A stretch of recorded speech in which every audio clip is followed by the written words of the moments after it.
Hello, welcome ulit sa ating Mathematics Caltech 101. Ngayon naman, pag-usapan natin kung paano sagutin ang mga question about perpendicular lines. Huwag kakalimutang i-like, share, at subscribe ang ating channel. Simulan na natin. Ngayon, subukan natin hanapin ang equivalent line na perpendicular sa y equals 1/4 x plus 7/4 na merong point sa 1, -2.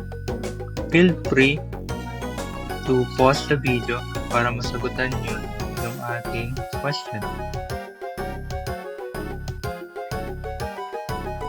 Ngayon, try natin substitute yung ating coordinates sa ating choices. So, starting with letter A.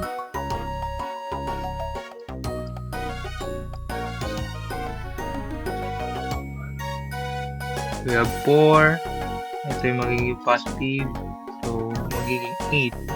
So, hindi sila same. So, mali itong ating letter A. Try naman natin letter B. Ito naman ay magiging 6. Kung ito yung magiging 6, letter 1, hindi rin ito ang tamang sagot. How about letter C? Substitute lang natin.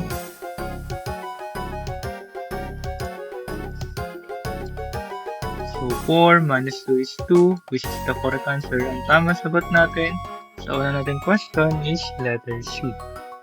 So, paki-like ang ating video pag tama ang ating sagot. Ngayon, tumako tayo sa second question. Again, feel free to pause the video to answer the question.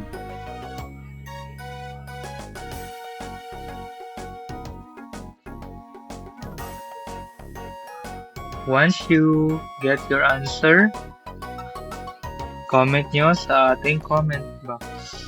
Huwag kakalimutan i-subscribe, i-like ang ating video, and also our channel. Thank you for watching.